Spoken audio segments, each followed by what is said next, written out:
जय तस्मै श्री गुरवे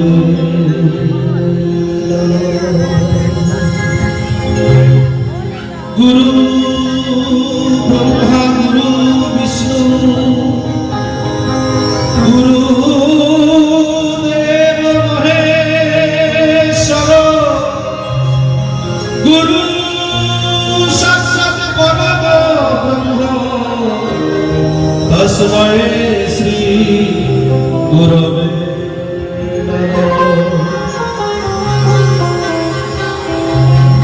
हे कृष्ण करुणा सिंधु दीनबंधु जगतपति गोपेश्वर गोपिका कांत राधा कांत नमोस्तुते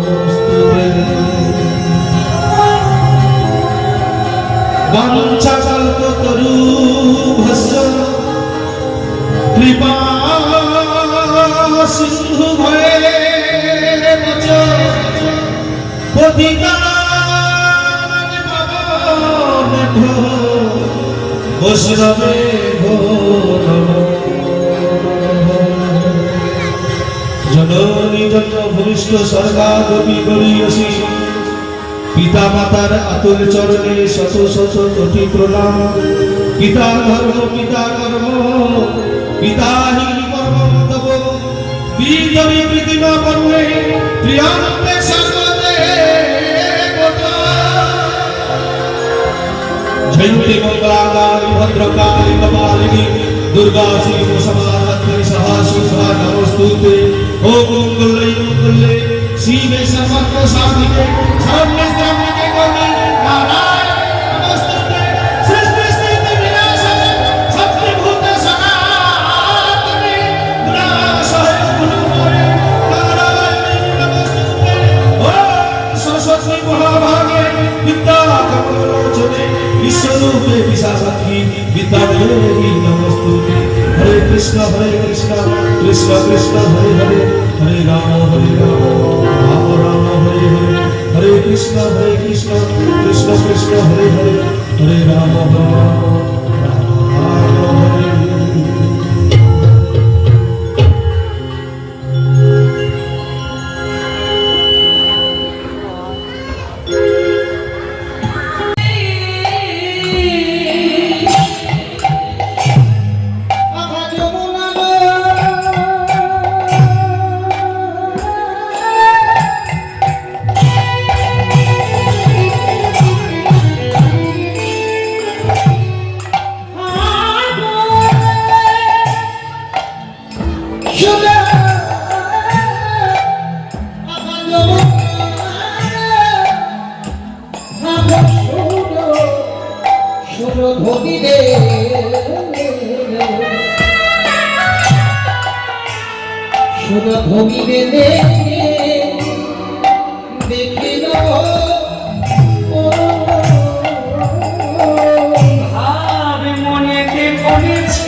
Shri Vrindavan, Bhavi Mudar,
চরণে আমার শতকোটি দণ্ডবত প্রণাম। চলুন আমরা আজকে লীলার আস্বাদন করতে বসেছি। বৃন্দাবন লীলা গোড়ার মনেতে পড়িল। নদিয়ার চাঁদ বহু সুন্দর, মধ্যরাত্রিতে পালঙ্কের উপরে শয়নে আছে। হঠাৎ করে শারদীয়া চাঁদের কিরণ জানলার ফাঁক দিয়ে গৌর হরির বদন চাঁদের উপর পড়ল। তা মধ্যরাত্রিতে গৌর হরির ঘুমটা গেল ভেঙে। গৌর হরি মনে মনে চিন্তা করলেন, আহা মণিমণি, এই চাঁদ আমি সেদিন দেখেছিলাম যেদিন বৃন্দাবনে রাসলীলা হয়েছিল। তাই গৌর হরি শারদীয়া চাঁদকে দেখে রাসলীলার কথা মনে পড়ে গেল। তো গৌর হরি চিন্তা করলেন, চাঁদ নিয়ে তো আর শুধু রাসলীলা হয়নি, রাসলীলা হয়েছিল ভাগ্যবতী যমুনার তীরে। তো গৌর হরি চিন্তা করলেন, তাহলে আমার ভাগ্যবতী যমুনা কোথায়? মধ্যরাত্রিতে গৌর হরি ঘরের বাইরে বেরিয়ে পড়লেন। এক পা দু পা করে নবদ্বীপের পথে পথে চলে যাচ্ছে। আপনারা সবাই জানেন গৌর হরি নবদ্বীপে যত লীলা করেছেন সব ষোলধনী কেন্দ্রে, আর ভগবান কৃষ্ণচন্দ্র বৃন্দাবনে যত লীলা করেছেন সব যমুনা কেন্দ্রে। তা গৌর হরি ষোলধনী গঙ্গাকে দর্শন করে জিজ্ঞাসা করল, তুমি কে? তুমি গঙ্গা না তুমি যমুনা? যদি গঙ্গা হও তাহলে জানবো এটা নবদ্বীপ, আর তুমি যদি যমুনা হও তাহলে জানবো যেটা বৃন্দাবন। তা গৌর হরির ডাক শুনে ষোলধনী গঙ্গা কল কল নিদানে বয়ে যাচ্ছে। তা গৌর হরি তখন জিজ্ঞাসা করলেন, কি যমুনা? ও যমুনা, যমুনা তুমি কি গো সেই যমুনা প্রবাহিনী? যমুনা, ও যমুনা, তুমি কি গো সেই যমুনা প্রবাহিনী? যমুনা, ও যমুনা, তুমি কি গো সেই যমুনা প্রবাহিনী? যার বিশাল কাটে রূপের হাতে বিকায় তো নীলকান্ত মনে। বিশাল কাটে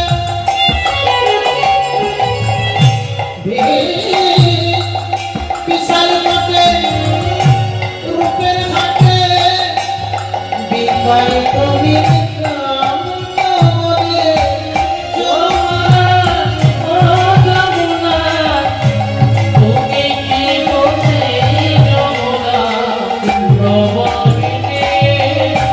কোথায় ছাড়ো ছন্দ বলি,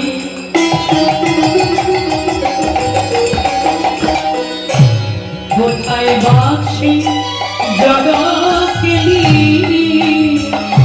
কোথায় করো চন্দা বলে?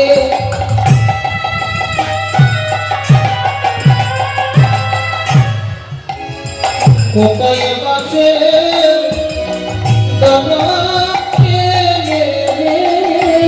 কোথায় রাসবিহারী বংশীধারী, রাসবিহারী বংশীধারী,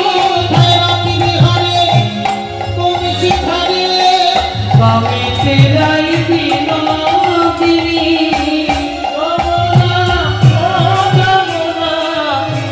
তুমি কি বসে যমুনা প্রবাহিনী?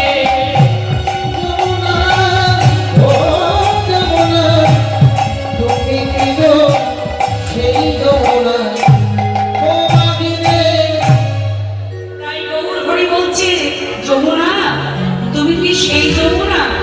গৌর হরি ডাক শুনে ষোলধনী গঙ্গা বলছে, প্রভু আমি একটা ছোট্ট নদ, তুমি আমাকে জিজ্ঞাসা করছো যে আমি কে? গৌর হরি আমি তো কথা বলতে পারি না, যারা কথা বলতে পারে তুমি তাদেরকে জিজ্ঞাসা করো। গৌর হরি বলল, ওরে যমুনা, গঙ্গা সিন্ধু নর্মদা কাবেরী বহিয়া চলেছে, কইরে আগের মতো মানুষ কই? বৃন্দাবনে যে মানুষগুলোর সঙ্গে আমি কথা বলতাম, সেই কথা বলার মানুষগুলোকে আমি তো এখন খুঁজেই পাচ্ছি না, তাই আমি জিজ্ঞাসা করছি যে তুমি গঙ্গা না তুমি যমুনা।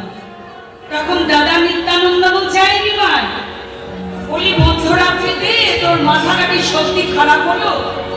আমি না হয় ভুল করতে পারি, আমার বীরভূম জেলাতে জন্ম, কিন্তু তোর তো নবদ্বীপের জন্ম, তাহলে তুই আজকে গঙ্গাকে যমুনা যমুনা বলে ডাকলি কেন? তখন গৌর হরি নিত্যানন্দকে বলছে, ও দাদা, যারা আমার নয়ন নিয়ে সুরধরি গঙ্গাকে দর্শন করবে তারাই দেখতে পাবে গঙ্গার ঘোলা জলের আড়ালে যমুনা লুকিয়ে আছে। তাহলে মায়েরা, গঙ্গার ঘোলা জলের আড়ালে যমুনাকে দেখতে গেলে আজ আমাদের প্রত্যেকের নয়নটাকে পাল্টাতে হবে। তার মানে কি বলুন তো, কারোর শরীরে যদি চামড়া কেটে যায় টিউবলাইটের আলোতে বা হ্যালোজেনের আলোতে দেখতে পাওয়া যায়, কিন্তু কারোর শরীরের ভেতর যদি হাড় ফেটে যায় টিউবলাইটের আলোতে বা হ্যালোজেনের আলোতে কি দেখতে পাওয়া যাবে? যাবে না। শরীরের ভেতর হাড় ফাটা দেখতে গেলে ডাক্তারের কাছে যেতে হবে। ডাক্তার এক্সরে আলো দিয়ে দেখবে শরীরে হাড়ের মধ্যে কোন জায়গায় ফাট ধরেছে। তাই দেখুন, গঙ্গার ঘোলা জলের আড়ালে যমুনাকে দেখতে গেলে আজ আমাদের প্রত্যেকের নয়নটাকে পাল্টাতে হবে। তার মানে কি বলুন তো, জ্ঞানের নয়নের বিকাশ ঘটাতে হবে। তো বাবা, জ্ঞানের নয়নের বিকাশ কে ঘটিয়ে দিতে পারে? এই কলিযুগে একমাত্র ডাক্তার বাবা। কোন ডাক্তার?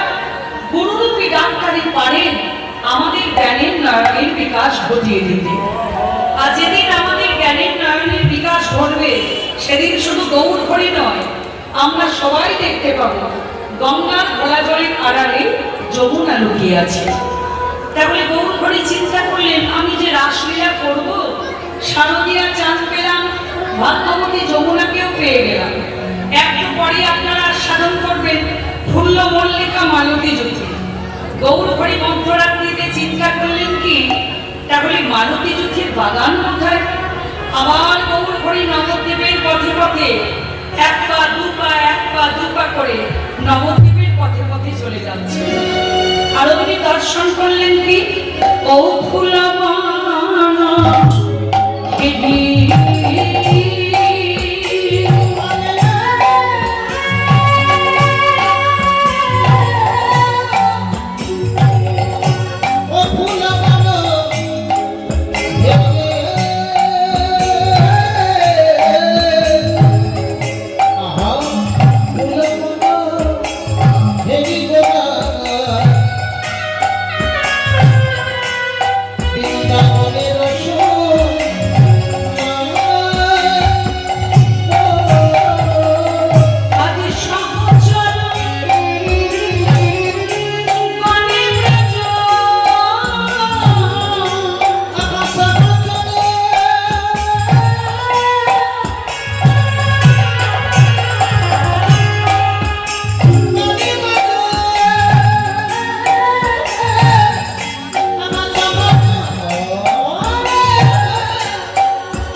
নবদ্বীপের যত ভক্তগণ বলছে, ও প্রভু, বলি মধ্যরাত্রিতে তোমার মাথাটা কি সত্যি খারাপ হলো?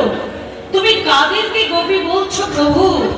বৃন্দাবনে যারা গোপী ছিল তারা নারী ছিল, আর নবদ্বীপে তুমি যাদেরকে গোপী বলছো প্রভু এরা তো সবাই পুরুষ। সর্বস্বামী পঞ্চতত্ত্ব এরা তো পুরুষ। গৌর হরি বলছে, শোনো, আজ আমি যাদেরকে গোপী বললাম নবদ্বীপে তারা হয়তো পুরুষ, কিন্তু এরাই বৃন্দাবনের গোপী ছিল। তার প্রমাণ কি জানো? ব্রজগোপীদের একটা দুঃখ ছিল।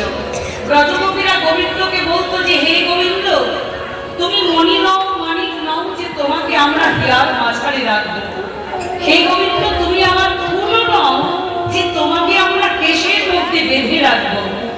নারীরা করিত বিধি তুয়াগুলো হেন বিধি লইয়া ফিরিতাম দেশে দেশে। তাই তাই সেই ব্রজগোপীরা গোবিন্দকে বলতো, হে গোবিন্দ, বিধাতা আমাদেরকে গোয়ালিনী করে পাঠিয়েছে। আমরা যদি গোয়ালা হতাম তাহলে তোমাকে আমরা হিয়ার মাঝারে রেখে যেখানে খুশি যখন খুশি ঘুরে বেড়াতে পারতাম, কিন্তু বিধাতা আমাদেরকে নারী করেছে। তাই ব্রজগোপীদের দুঃখ ছিল। তাই সেই ব্রজগোপী এই কলিযুগে পুরুষ রূপে এসেছেন। তখন নবদ্বীপের ভক্তগণ বলছে, ও প্রভু, তুমি তো এটা কথার কথা বলে বুঝিয়ে দিলে, তুমি কি প্রমাণ দিতে পারবে প্রভু? এই নবদ্বীপে তুমি যাদেরকে গোপী বলছো এরাই বৃন্দাবনের গোপী। গৌর হরি বলছে তাদের নয়ন পানি চাইলে বুঝতে পারবে যে এরাই বৃন্দাবনের গোপী। তার প্রমাণ কি জানো? এরা সবে ভক্ত রূপে দিল ধরা, এরাই তো গোপী রে।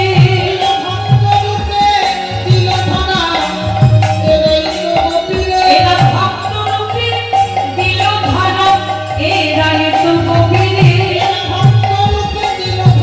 কৃষ্ণ বলতে বহে ধারা, জয় হরি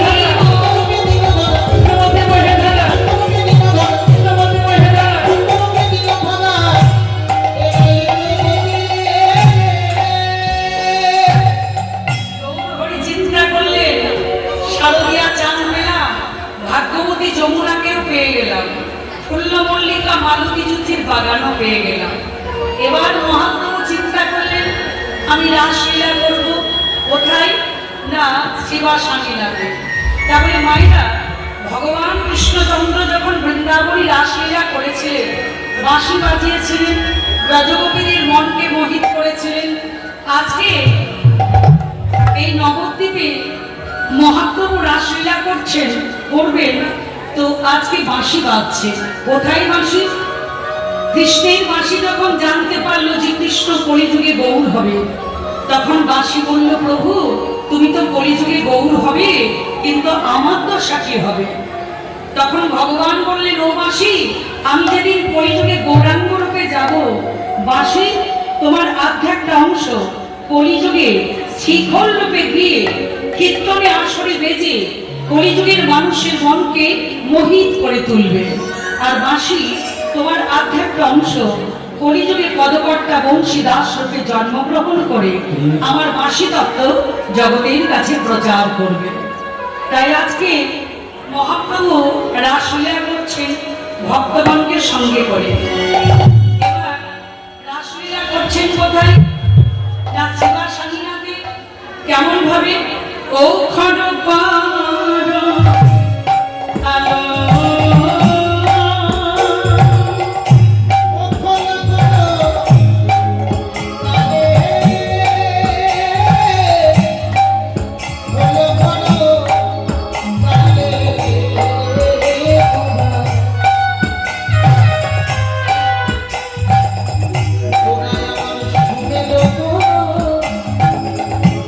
Yeah.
আজ আমার গৌর হরি নৃত্যের ভঙ্গিমাটা কেমন?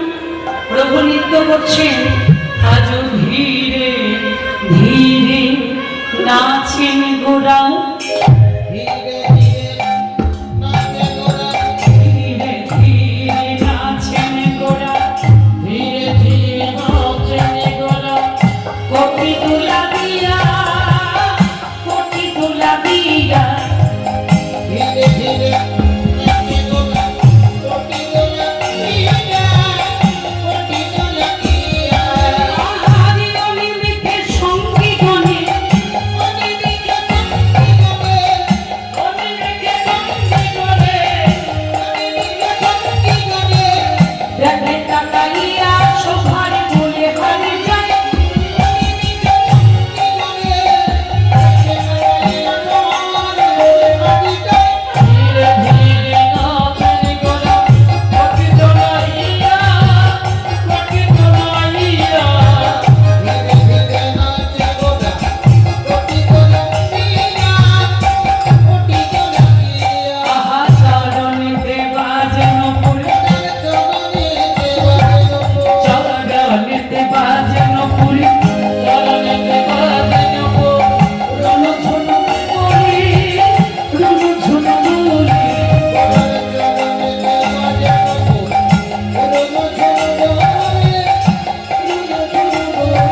আহার মালতীর মালা কিবা, আলতির মালা দিবা, মালতীর মালা কিবা, আলতির মালা দিবা, ইয়ার মাঝে ধরে শোভার বলে হারি যায়, আলতির মালা দিবা, হিয়ার মাঝে তুমি তোমার বলে হারি যায়। ধীরে ধীরে নাচেন গোরা, কোটি তোলাইয়া, কোটি তোলাইয়া, ধীরে ধীরে নাচে গোরা, কোটি গোরা দিয়া, কোটি গোলাইয়া। বাবুর হেলো নিকিবা, বাবুরা হেলো দেখিবা, বাবুর হেলো নিকিবা, ভালে গোরা লাই, ভালে গোরা লাই।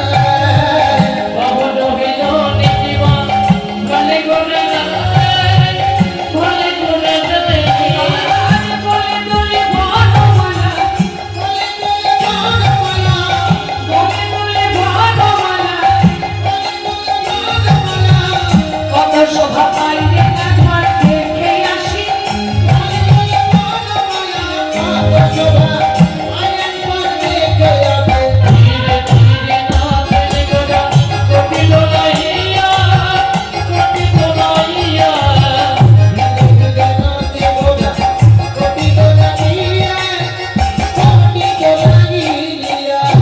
মহাপ্রভু নৃত্য করছেন আর সঙ্গে সঙ্গে করলেন কি গৌরীদাসের খোল বেজে উঠল। গৌরীদাসের খোল কি বলে বাজি? বাজি খোল ধিকো দাম ধিক ধিক তাকে ধিক ধিক তাকে ধিক তাকে ধিক তাকে। বলছে বাবা ধিক্কারে যেন শেষ নাই। তাহলে গৌরীদাসের খোল তাকে কি বলে ধিক দিচ্ছে? আজ খোল বেজে বলে তাকে ধিক, বলে তাকে দে, খোল বেজে বলে তাকে ধিক, বলে বেঁচে বলে তাকে দে। অবলুক্ষণ চেনা দেবে খোল বেজে বলে তাকে ধিক।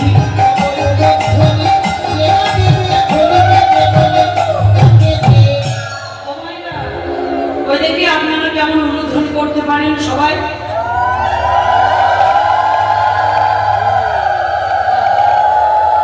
আপনারা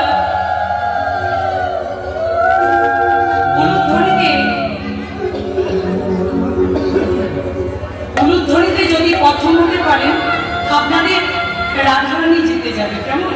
মাঝে মাঝে উলুধ্বনি দেবেন। বাবারা হয়তো ভাবছেন আমরা বেঁচে গেলাম, আমাদেরকে কিছু বললো না মহিলারা। কিন্তু আর একটা কথা, আপনারা যদি হরিধ্বনিতে প্রথম হতে পারেন তাহলে আপনাদের শ্যাম জিতে যাবে। কেমন?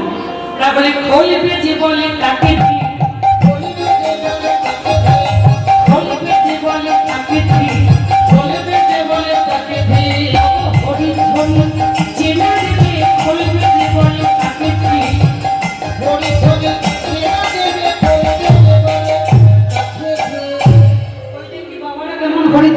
বলতে পারেন?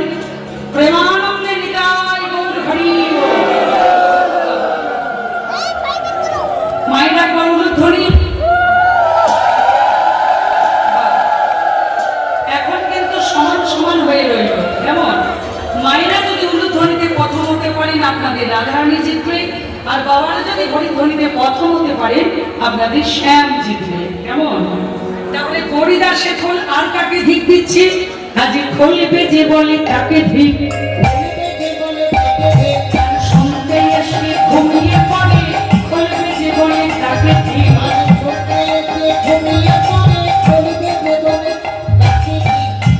এখানে মায়েরা গান শুনতে এসে কেউ কিন্তু ঘুমোবেন না। এমনিতে বড় বড় হাই হচ্ছে, মানে ঘুমোবার রাত তো। তো যারা যদি কেউ ঘুমিয়ে যায় মায়েরা, পাশে যারা জেগে থাকবেন পাশে থেকে একটু চিমটি কেটে দেবেন। কেমন? যদি ঝগড়া করে বলবেন মূল জ্ঞান বলেছে তাই এই কাজ করেছি, তাহলে সে আর কিছু বলতে পারবে না। আর গান শুনতে বসে ঘন্টাখানেক গান শুনে কিন্তু কেউ আর বাড়ি যাওয়ার চেষ্টা করবেন না, একদম সকাল করতে হবে। তাহলে মহাপ্রভু নৃত্য করছেন, হরিদাসের খোল বাজছে।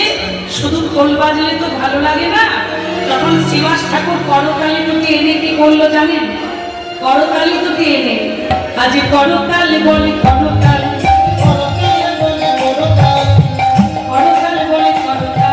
করতাল বলে করতাল, তবুকে তালে কাটায়ও না কালে, করতাল বলে করতাল।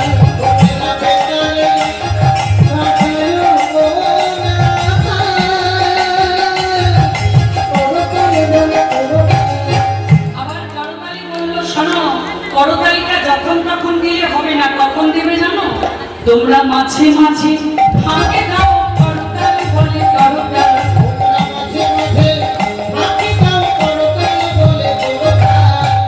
দেখুন মায়েরা, করতালি দিলে কি হয়? এই দেখুন, এই একটা করতাল, আর গুরুদেবের কাছে দীক্ষা নিয়ে যে করে করে করতালি দেওয়া যায় সেই করতাল।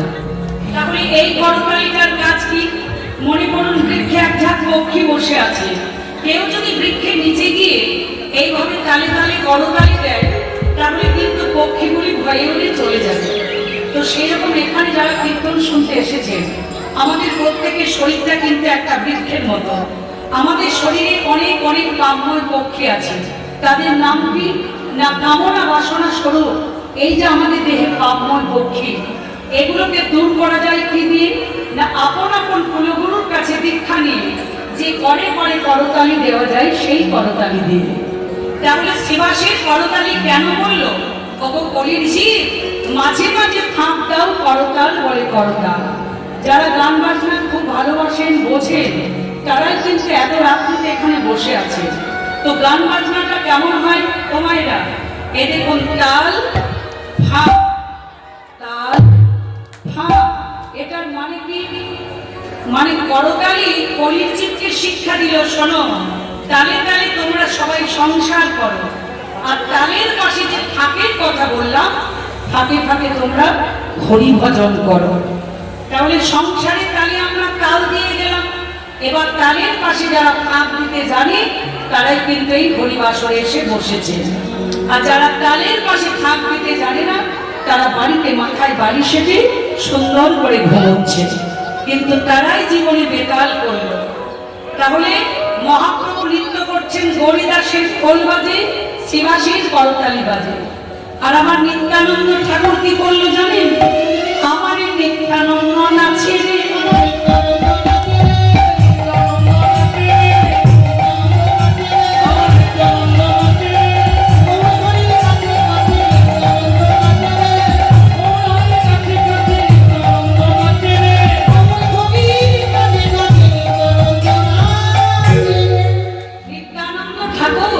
মহাপ্রভুর কাছে কাছে নৃত্য করছেন। কেন? সচিমা বলেছিল, ওরে অনিতাই, আমার গৌর যখন কৃষ্ণ নাম করে তখন তার কষ্ট শাস্তি ভাবের উদয় করে। তো দেখিস বাবা নিতাই, আমার গৌর কৃষ্ণ নাম করতে করতে অঙ্গ যদি এড়িয়ে পড়ে, একটা কাজ করবি তো, ধরবি ধরবি নিতাই আমার গৌর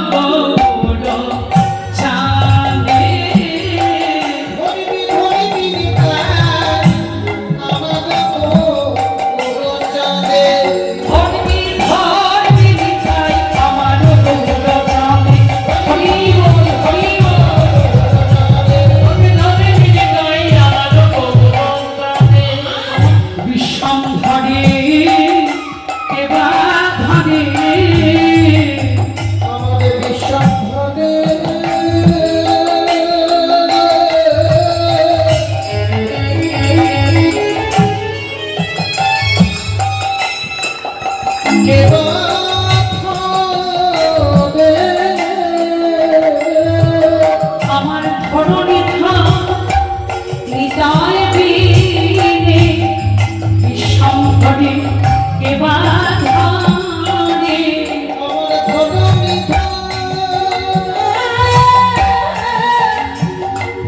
নিতাই পীরে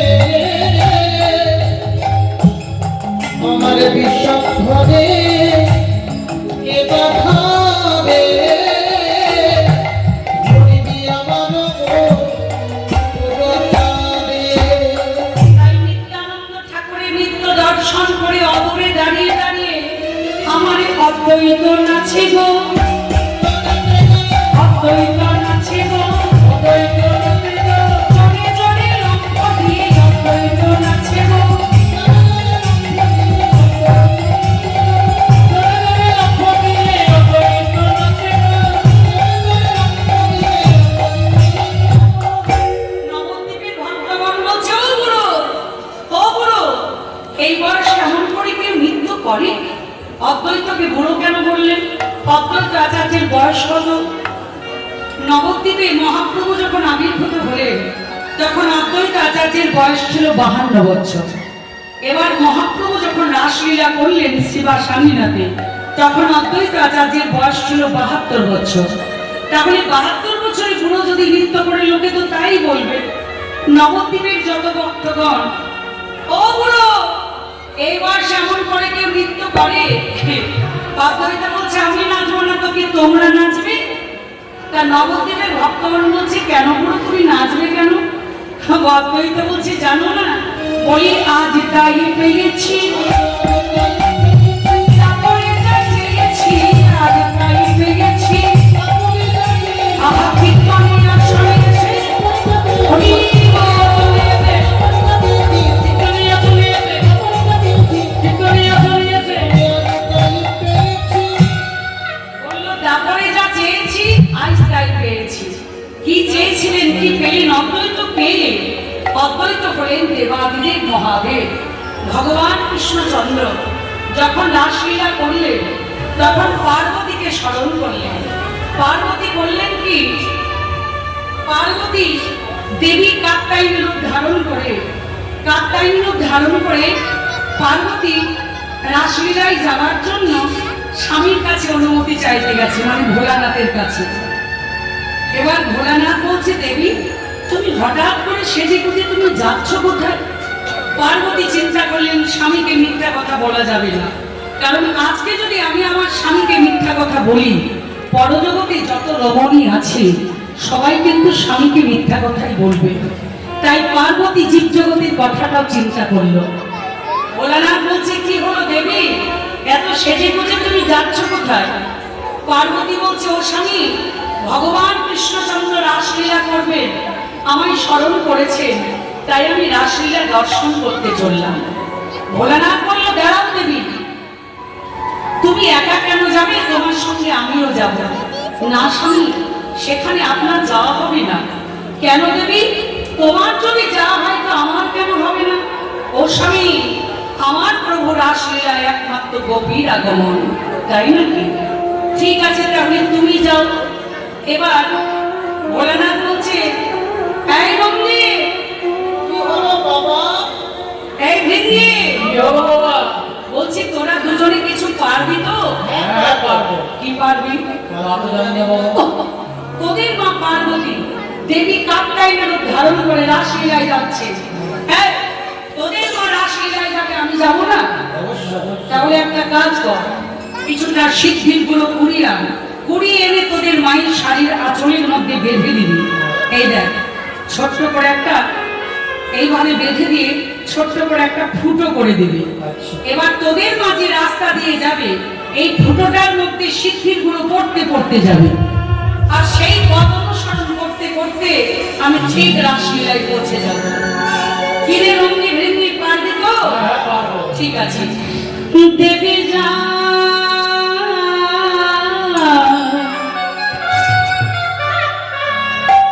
নেচে নেচে যায় গৌরী, নেচে নেচে যায়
পদার্পণ করলেন। ভোলানাথ দরজার সামনে গিয়ে দাঁড়িয়ে গেলেন। দেখছেন যতগুলো গোপী ততগুলোর মাথায় ঘোমটা দিয়ে ঢাকা, আমার মাথাতে তো জটা। তা আপনারা জটার ঘোমটা এক জিনিস নয়, ভোলানাথ চিন্তা করল। এবার ব্রজগোপীরা যখন ওই বাঁশি শুনে বিষ্ণুর কাছে ছুটে যাচ্ছিল, কোন কোন ব্রজগোপী গায়ে ওড়না রাস্তার মধ্যে পড়ে গিয়েছিল।